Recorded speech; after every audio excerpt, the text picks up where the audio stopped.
and thank you for watching You Money Happiness.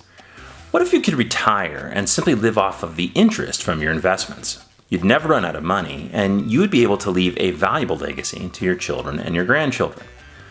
Well, that is the promise of the 4% rule. It's the idea that when you retire, you never take more than 4% of your total portfolio balance in any given year.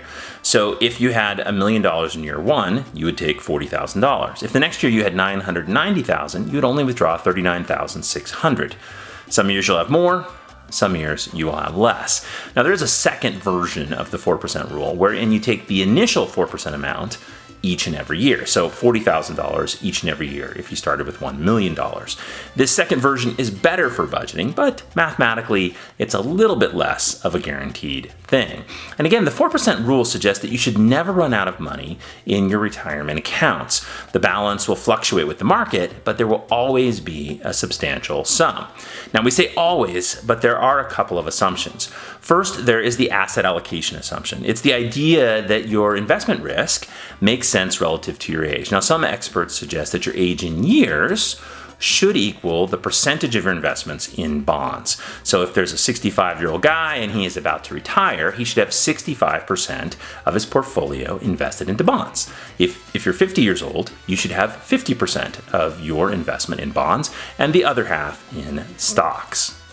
Now, some experts suggest that you should sort of freeze this asset allocation ratio when you turn 65 years old, and others will sort of keep up, the age to bond relationship a little bit longer. The second assumption has to do with your rate of return, and basically it's this. It's the idea that you're going to get at least an 11% annual return on average for your stocks and about a 6% annual return on average for your bonds. The other thing you need to remember is that the 4% rule is a heuristic. It's a rule of thumb, and there are times when it just won't work out. So in retirement, you're going to want to make sure that you're paying attention to your portfolio balance and adjusting as needed. Now, this kind of begs a question.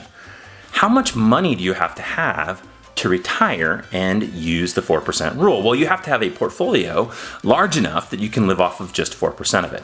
And if you flip that around, that means that you have to have about 25 times as much money as what you expect your annual expenses to be in retirement. So if you expect your annual expenses to be $100,000, you have to have a portfolio of about $2.5 million for the 4% rule to work for you.